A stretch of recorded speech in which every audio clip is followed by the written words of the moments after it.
Syndicate continues Tuesday at 9 on BBC One and iPlayer. A lot of people have ups and downs. There was cheating allegations. I'll go back home to like a mess. I don't know how I'd survive with a 4-hour beating room. Where's the bread? Not many people laugh at your joke, but a lot of people laugh at my joke. Because they're scared. BBC Three's Meet the Khans. All episodes streaming now on iPlayer. Good evening. We're back after the international break with a cracking match of the day for you. 4 games with the leaders Manchester City taking on 3rd place Leicester. We'll also see 4th place Chelsea and 7th place Liverpool. Yes, 7th. Great performances and some brilliant goals. Join us on BBC One after the news at 10:20.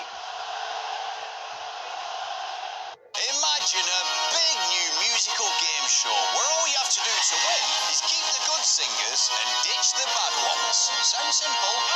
Not if you can't hear them sing. It's time for Lip Sync. Did the voice even go with her face? No, it didn't. I think he's all air and no guitar. How often do you sing? Every day in my room. It's too tense. Be bad, be bad. You say... I think we're all less musical having heard that. Get ready to play. Let's hear your voice. Brand new I Can See Your Voice starts next Saturday at 7:20 on BBC One and iPlayer. Now on BBC One at just after 10 o'clock, the BBC News with Kate Silverton. Care home residents in England will soon be allowed a second regular visitor indoors in a further relaxation of coronavirus restrictions. For residents like Alan, it means being able to see more of his family as young children can come along too. He will actually get to meet his new great-granddaughter, see how the other ones grow, and, be laughing and joking with us all again. More than 5 million people have now had their second dose of the coronavirus vaccine. Police in London clash with protesters after nationwide demonstrations against a new law. And an historic and lavish parade through the streets of Cairo for Egypt's ancient rulers.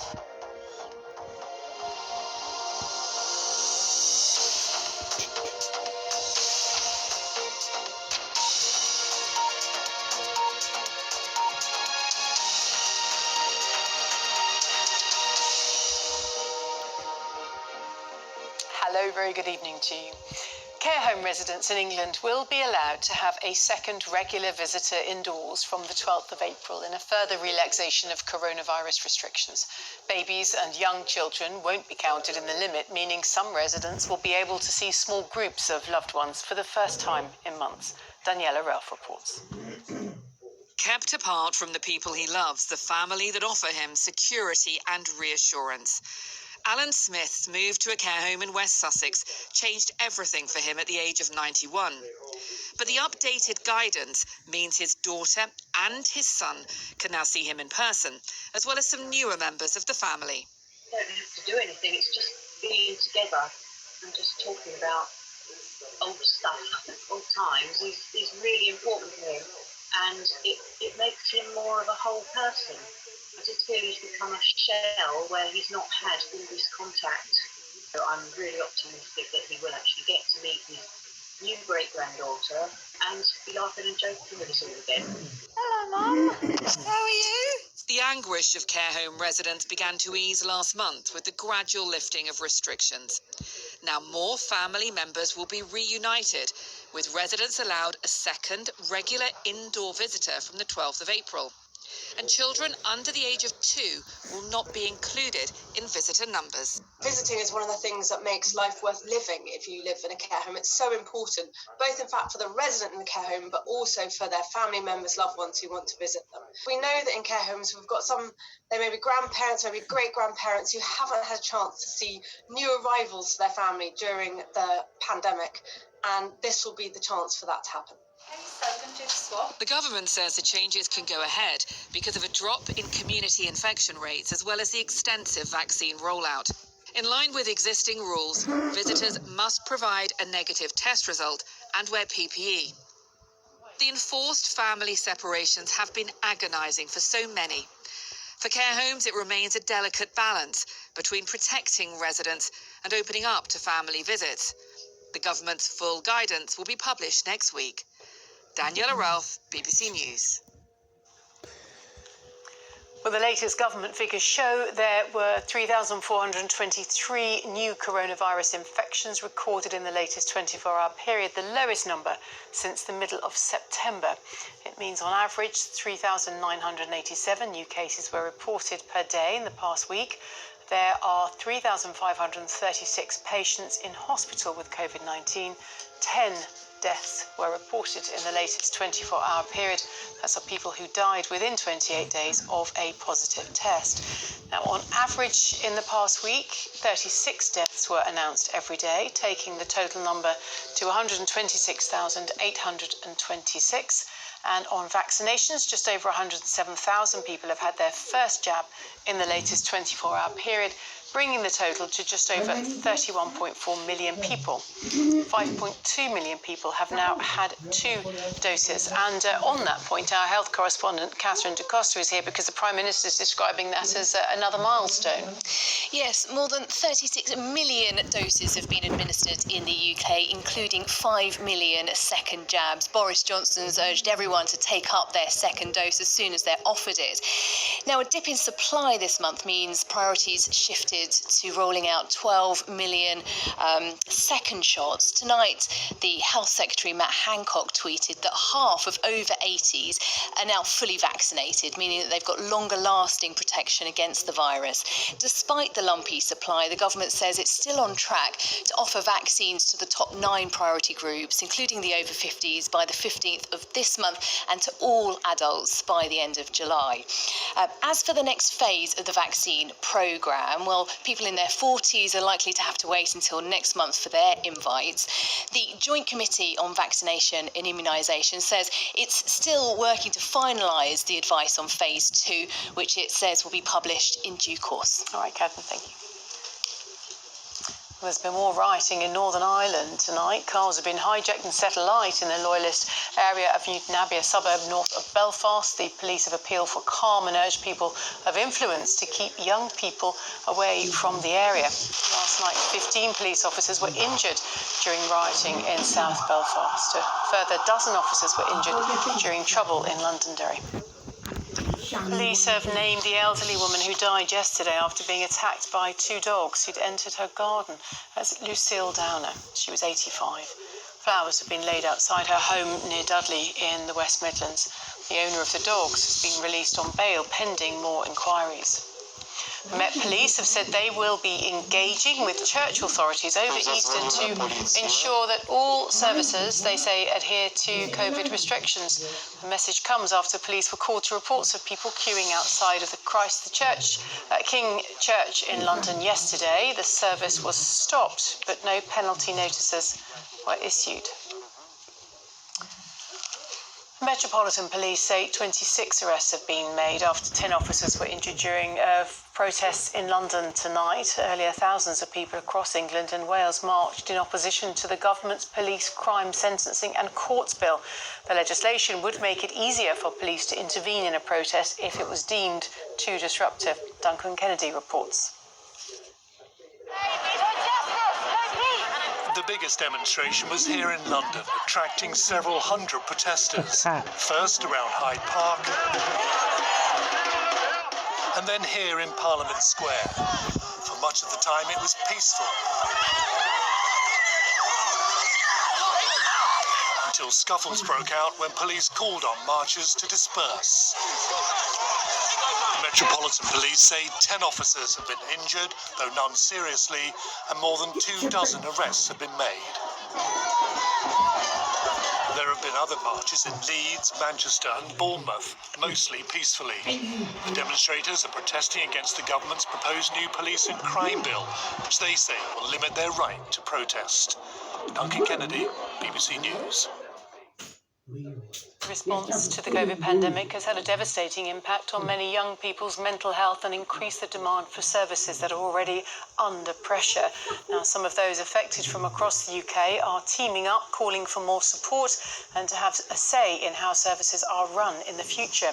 Our correspondent Sian Lloyd has been hearing from some of them. I struggled with anxiety, depression and an eating disorder. I got put on a waiting list which was about 14 months long, during which time I just got worse and worse. And I feel like the sad thing is it's not just me, that this is a common theme.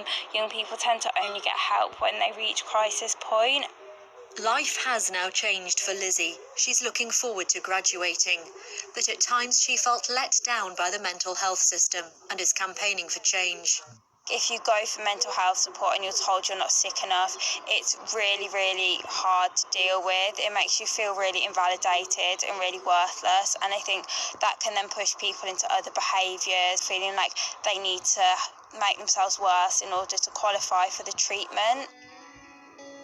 Organisations who support young people's well-being are seeing more asking for help than ever before. During lockdown, online videos and virtual counselling have been a way to keep going. But they warn that the legacy of the COVID pandemic means they'll need to expand their services in the future. The lack of the social lives that they have around, schools, universities, and also, difficult home environments as well that a lot of young people have been in, with concerns around, domestic abuse and things like that too. And all of these things are increasingly putting pressure on and making things more and more difficult. Do you think that there are barriers? These young people, part of a group from across the UK, want decision makers to recognise their mental health needs as a priority in any COVID recovery plan. If we don't solve these problems, then the inequalities that already exist and have been highlighted and exacerbated by the pandemic will continue to grow, and young people will just be put at an even worse disadvantage than we are now. There are some fantastic mental health services out there, but they are quite inconsistent. As a young person seeking mental health support for the first time, I was made to feel quite uncomfortable, and I didn't feel listened to. If things aren't improved, what's the danger, do you think, for the future? The way I view mental health, it's an unseen pandemic that is plaguing our youth, and like COVID, it needs dealt with now. By speaking up, they hope to shape a better future. Sian Lloyd, BBC News, Birmingham. Now, a spectacular parade has taken place in Cairo tonight as the mummified remains of 22 ancient Egyptian rulers have been moved to a new museum. The mummies, which are national treasures, travelled more than 4 miles in specially adapted vehicles to their new resting place south of the city. Our Egypt correspondent Sally Nabil has been watching.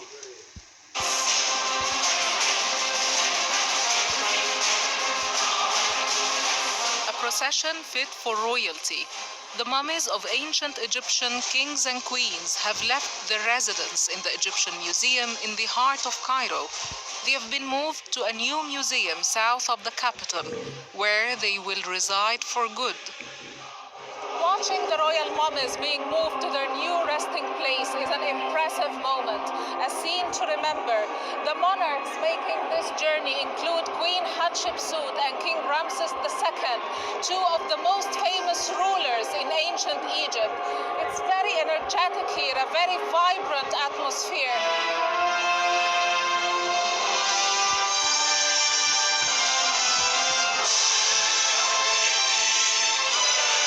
The mummies parade in custom-made vehicles fitted with shock absorbers to avoid any damage during the journey. The festival-like ceremony, meant to lure tourists back into Egypt, was coupled with tight security measures. Arriving at their new residence in the National Museum of Egyptian Civilization, the royal bodies have been saluted with gunshots.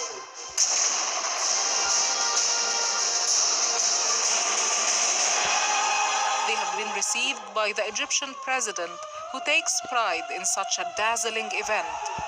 The mummies won't be put on display straight away. It will take a team of experts nearly 2 weeks to further examine them and carefully unpack them. Sally Nabil, BBC News, Cairo. OK, let's take you to the sport now with Lizzie Greenwood-Hughes at the BBC Sports Centre. Hi, Lizzie. Hello, Kate. Thank you very much. Good evening. All the football to come, but on the opening weekend of the Women's Six Nations, powerhouses England and France demonstrated their absolute dominance by thumping their opposition, France beating Wales 53-0 and England putting 8 tries past Scotland in a 52-10 victory in Doncaster, from where our correspondent Joe Curry reports. This moment had been a long time coming for these players. COVID meant for the first time the Women's Six Nations was being played away from the men's tournament and 2 months later than planned. England, defending champions, kicked things off at home to Scotland. No fans? No problem, as they ran in 8 tries. The pick from Bryony Cleal, claiming her second cap 2 years after the first. And with fewer matches because of a format change, players will need to make opportunities to score count. And that's exactly what Jess Breach did with this solo effort. She's going to fly over try number 5. Captain Emily Scarrett also added 5 conversions with the boot. Scotland did score 1 try in response, but England too good. So England wrap up the action here with a convincing victory. In the later kick-off, Wales travelled to France. Against their professional opponents, amateur Wales were always in for a tough evening. Singing their hearts out, they may have won the battle of the anthems. However, France certainly won the battle on the field. 31-0 ahead at the break, thanks to a hat-trick of tries from Caroline Bouchard. After the restart, and more of the same. 7 unanswered tries in total, a bonus point 53-0 win, and France and England now in pole position to reach the grand final. Joe Curry, BBC News. European champions cup holders Exeter survived an early scare against Lyon to reach the quarter-finals. They were 14-0 down in the first few minutes, but turned it around to win 47-25 and set up a last 8 tie with favourites Leinster. Elsewhere, Wasps were knocked out in the last minute by Clermont-Auvergne. Match of the day and sports scene in Scotland follow the news, so if you want to wait for the football scores, then please avert your attention because they are coming now. Manchester City are just 4 wins away from the Premier League title. They wore down Leicester today, beating them 2-0. Mendy and Jesus, the scorers. City are now 17 points clear at the top of the table with 7 games left to play. In the day's other games, Arsenal lost 3-0 to Liverpool. Chelsea's long unbeaten run came to an end after a shock 5-2 defeat to West Brom. Chelsea had a player sent off in the first half. And Leeds beat bottom side Sheffield United 2-1. Celtic are breezed into the last 16 of the Scottish Cup.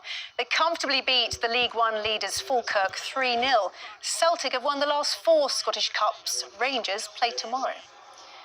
The first weekend of the new Extreme E series has already produced some spectacular crashes. This is the ABT Cupra driver Claudia Hurtgen flipping and rolling her electric car in the sand in Saudi Arabia. She and her teammate walked away and are still expected to continue in Sunday's semi-finals. And English golfer Charlie Hull is in contention at the first major of the year, the ANA Inspiration. You can follow how she's getting on in the 3rd round on the BBC Sport website. Back to you, Kate. Lovely, Lizzie. Thank you so much. And that's all from me and the team here. So very good night to you. Bye-bye.